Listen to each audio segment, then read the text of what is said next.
Bonjour à tous, on se retrouve pour le quintet de jeudi soir direction l'hippodrome de Paris-Longchamp pour le prix de la Garden Party quintet qui va se disputer en Réunion à course 6, départ 20h15, terrain souple 3,5 annoncé par France Gallo, dès 3 ans, 1600 mètres, 16 partants, quintet qui est très difficile au papier, donc je le rappelle tous les jours dans les quintets très ouverts, n'ayez pas peur de la corde, d'une cote, si vous avez un suivi. Faites-vous confiance dans ce genre de puzzle. Parfois, c'est le meilleur des papiers. Merci à toutes les personnes qui likent, qui partagent. Ça manque un peu de likes, alors n'hésitez pas à liker, partager, c'est gratuit. Et de vous abonner à la chaîne YouTube, ça vous permet d'être au courant dès la mise en ligne de la vidéo. On va retrouver les résultats de la journée d'hier.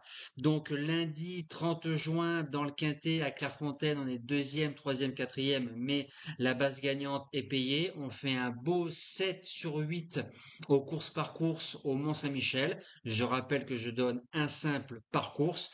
Donc la réunion s'est bien passée du côté des simples et on fait un 3 sur 4 au niveau des objectifs. Donc il y a eu du changement au niveau du JDT. Les membres sont au courant depuis quelques jours, donc pas la peine de refaire encore l'historique de ce qui s'est passé. Par contre, voici un bout de message à vous faire passer. J'ai coupé bien évidemment le nom du créateur pour pas lui faire de pub. Donc suffit de lire ce qu'il a écrit. Voilà, c'est pas au vieux singe qu'on apprend à faire la grimace. Le sujet est clos, mais on garde toujours en tête que ça peut arriver et on fait le pressing H24 pour pas que mon contenu soit torpillé. Voilà.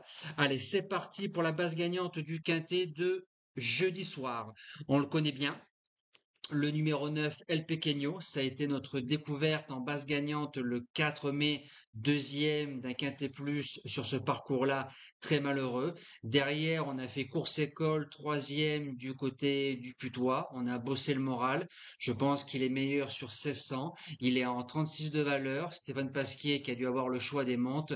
Pasquier, Nicolas Clément, c'est un cheval El Pequeño qui peut remporter son premier événement. En deuxième base, le numéro 5, Élusive Bellardo. C'est la note dans le Quintet Plus du Val d'Or à Saint-Cloud le 10 juin. La jument a refait le champ.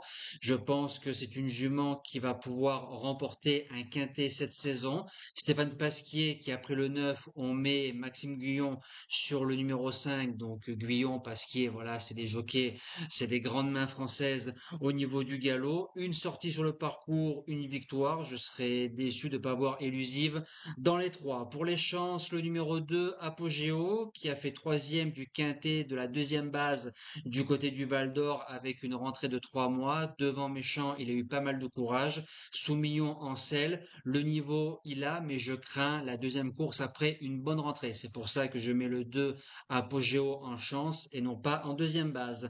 En quatrième position, le numéro 16, Everfast, qui a fait jeu égal avec un certain Mino Galest le 4 mai sur le parcours avec un avantage de 2,5 kg sur le dos pour le numéro 16. Derrière, le cheval a gagné. Faut se rendre compte que dans la course face à Mino Galest, il a été né au vent. Là, il y aura 3 kilos d'avantage par rapport à Mino Galest. Théo Bachelot avec un tout petit poids dans un handicap. C'est dangereux. En cinquième position, le numéro 4, Mino Galest, qui a fait deuxième des Quintet Plus sur le sable au mois de mars. Ensuite, que septième décevant du côté du Putois à Compiègne avec un parcours à peu près correct. Je pense que c'est le vrai miler à racheter. En sixième position, le numéro 11, Océane Tretti. Ne pas prendre au pied de la lettre sa 13e place à Paris-Longchamp dans un Quintet Plus, 1400 mètres, nouvelle piste. Le cheval n'a pas eu une fin de course fluide, mais il avait du bon gaz. C'est un cheval qui va revenir dans les Quintets Plus. Derrière le Quintet, le cheval a bien couru dans un handicap à Saint-Cloud. On revient sur 1600. S'il tient la distance de 1600, ça peut créer la surprise à 25 ou 30 contre 1. En septième position, le numéro 8, Krashkov, qui a gagné de toute une classe du côté de Craon. Faut se rappeler qu'au mois de mars, il battait Princess Tracy, qui a fait l'arrivée de Quintet au mois de juin, quatrième à Paris-Longchamp. Tout terrain, 1600 mètres. Voilà, il y a du pour et du contre, peut-être un peu tendre, mais sur ce qu'il vient de faire, je préfère l'avoir avec moi que contre moi. Et je termine avec le numéro 10, la Ceiba, qui a mis 2 longueurs à Orangerie, qui a fait l'arrivée de Quintet il n'y a pas longtemps, donc ça c'est pas mal. Premier Quintet, premier handicap pour le numéro 10, la Ceiba. Pareil, peut-être un peu tendre, mais ligne gagnante. Il y a du pour et du contre. Nous, on se dit à demain pour le premier Quintet du meeting d'été Cabourget, Cabourg mon amour, qu'on retrouve chaque saison avec des arrivées un peu folles. On essaiera de faire le papier au mieux. Passez une belle fin de semaine et merci à tous.